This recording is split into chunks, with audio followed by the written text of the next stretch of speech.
Alright, what's going on guys? Hope you're all well. Today I'm going to be doing the 5 things that I love about my Volkswagen Bora. And if you've not seen the previous video, i.e. the 5 things I hate about my Volkswagen Bora, I'll put the link above or I'll put it at the end as well. Check that out.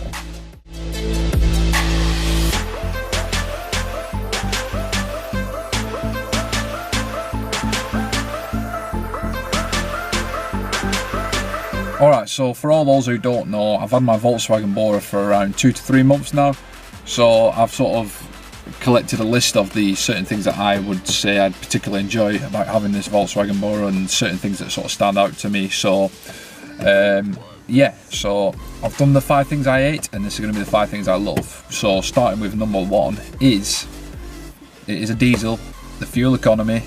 You know, I mean, I've gone from a 1.6 Sport Civic to a Volkswagen Bora. The difference in fuel is unbelievable, to be honest with you. I mean, don't get me wrong, if I put my foot down, you do notice a noticeable difference. I mean, but for example, I've been, you know, Blackpool and back, and I was pushing almost 70 miles per gallon, something like that. You know, if you just keep it under 60 and just let it cruise, it's got cruise control as well. The numbers certainly show. I mean, I'm only putting around 30 quid a week, give or take, into this car. I mean, with the Civic I was putting more like 55 or 60 quid a week in fuel. So I mean, the difference is certainly noticeable. And obviously with it being a Volkswagen TDI, it is just smooth, you know. I mean, 6 gears, so I mean you can just cruise in 6th. And yeah, it's definitely very good on fuel. Highly recommend if you're after something where if you're after a car that you think you're going to be doing long journeys, like long journeys to work, or maybe if you just, maybe in general you take a lot of long journeys. I mean, you can hitch up a trailer to this or whatever like that. Maybe, you know, you could take it camping, or maybe if you do a lot of trips out, or maybe you have a particular hobby that you have to travel quite far to, and you know, and you want something that's going to do well for your money fuel wise, then yeah, no, this is definitely something you should probably consider, because I mean, these are pretty cheap. I mean, I only paid 845 quid for this car. So right, number 2, this is a bit of a funny one to some of you, because obviously I've gone from a noisy as hell Civic to something nice, little quiet diesel or whatever. So for me, I like the fact that it doesn't stand out. You know, I mean, I could modify this and it, you know, it could look a lot, I don't know, like stancier, or, you know, I could get it wrapped and it could look really bright or whatever. But at the moment, I'm really enjoying the fact that you could just park it up somewhere and it's not going to draw, you know, the wrong sort of attention, you know, like as if someone was jealous. You know, I mean, it just blends in. It just doesn't stand out sort of looks wise, or, you know, it's just, to a lot of people it's just like, oh, it's just a car, just nothing, you know, it's just your general sort of something you see in your Asda car park or whatever like that. It's not something that could possibly attract, yeah, like I said, could possibly attract the wrong attention or whatever. I mean, it's a bit of a, I'd say it's almost like a sleeper, in all honesty. I mean, it's got a 130 brake engine, you know, I mean, you can get these remapped, which I probably will be looking into doing soon. But yeah, no, definitely, just the fact that it kind of just blends in, you know what I mean? I don't know how many times I need to say that, but yeah, just, it looks wise and everything else, it just, it doesn't, you know, I mean, it's a good thing and a bad thing at the same time, because it's sort of like, you wouldn't look twice at it, for example. Well, yeah, that's true, but to me, at the moment, I'm really enjoying the fact that it doesn't stand out from the crowd. Right, number 3 for me is the boot space. It is, when I first went to go look at this car, I was quite amazed, really, in all honesty. I don't know how many litres it is. I can have a quick gander online if there's any information on there or whatever like that. But it just seems to like go on. Like, it's not just the boot bit there, it sort of expands from there as well. So you could, I mean, I'll show you in a second. I've got a load of stuff in my boot at the moment purely because I need stuff for work, and in all honesty, it's just full of crap. Yeah, I'll show you in a second, but it's not even full to the brim, and there's loads in there, and it's really easy to access as well, just almost like a chute or whatever like that. You could just quickly cop stuff in there, but yeah, no, definitely boot space. If you're after something with a bit of boot space, I know probably from the outside it probably doesn't look like it's got that much, but when you think about all that space, that potential space that you can have behind the seats, it certainly adds up. And also, if you want something that's like, maybe you need something that's really far at the back or whatever, just fold the seats down. Or you can get that little bit in the middle and fold that down, and it's easily accessible. So yeah, boot space is definitely one thing I really like on this car.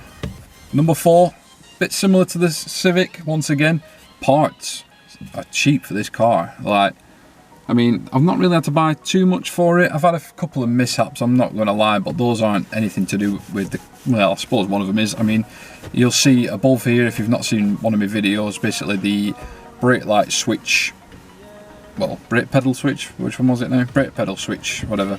That became faulty, and it was basically, for some reason, it comes up as the glow plug lights. I don't know, the glow plug light, I don't know, I'm not sure why, but I mean, that was easy to replace anyway, as you'll see in the video. But yeah, I mean, parts for this car are really cheap. I mean, I've got a full set of discs and pads for just under 60 quid.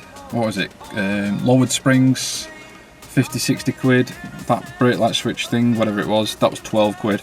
And then also, the wheel bearing on the driver's side became faulty. It was starting to make a really horrible roaring noise, and I didn't really want to be driving it. In fact, that's the reason why I didn't end up going to ultimate stance, purely because I just didn't trust it. But I was waiting on the part, and the wheel bearing was 28 quid. Like, I think, was it 28 quid? Or somewhere around that mark. It was definitely less than 30 quid anyway. But the price of these parts are just so cheap. I mean, eBay, Euro car parts, whatever, just get on there and you'd be outstanding how cheap they are. Also, another side point as well, if you can't find whatever you're looking for, whatever like that, there's a lot of people breaking them as well. You know, there's always going to be there's always a Volkswagen Bora at your local.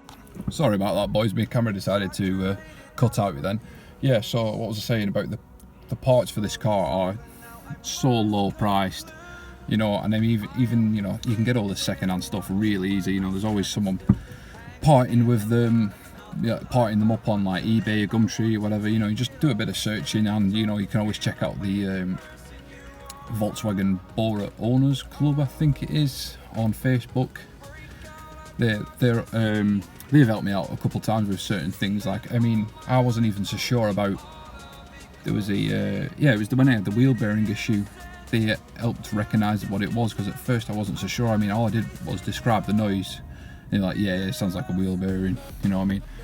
Got it checked out, turned out it was. Ordered the part on eBay, turned up 2 days later, whatever. Next day, I think it was a Saturday, got it fitted, done. No more horrible roaring noise. Yeah, and then number 5 is the ESP button. No, this is, I'll be honest with you, I don't really know why it's on this car, but I mean, obviously it's nice to have a bit of fun, considering you can just turn your traction control off at the flick of a button. I think Volkswagen would say that it's in use for if you're stuck in the snow or whatever, or something like that, but really we all know that you can just have a cheeky foot of it or whatever whenever you feel like it or whatever. So I mean, like if you want to spin your wheels, or maybe even do a cheeky burnout or whatever. I won't say I don't think I've done a burnout in this. I've messed about with the ESP button a couple times, but I wouldn't say I've done a burnout, have I? No, I don't. Well, I might have done. Who knows? But yeah, the ESP button is definitely, and it's a nice thing to have. I mean, especially if you're a bit of a yob like me or whatever, and if you wanted to just have a bit of fun, and maybe like if you wanted to use it on track for a laugh or whatever. I mean, I don't think it's really built to be a track car, but like I said before, it is kind of a sleeper at the same time, so you can certainly have a bit of fun that way. But yeah, definitely ESP button, you can have a bit of fun with that. And yeah, I think that's all 5. So yeah, I've had this car for 2 to 3 months now. I do enjoy it. I mean, there are, like I said, if you have a look at the 5 things I hate, there's certain things that perhaps I don't like about it, but yeah, those are my 5 things with my TDI Volkswagen Bora. And if you like what you've seen, please give it a thumbs up, and if you're new around here, please consider hitting the subscribe button. I'd really appreciate it. Take it easy, guys.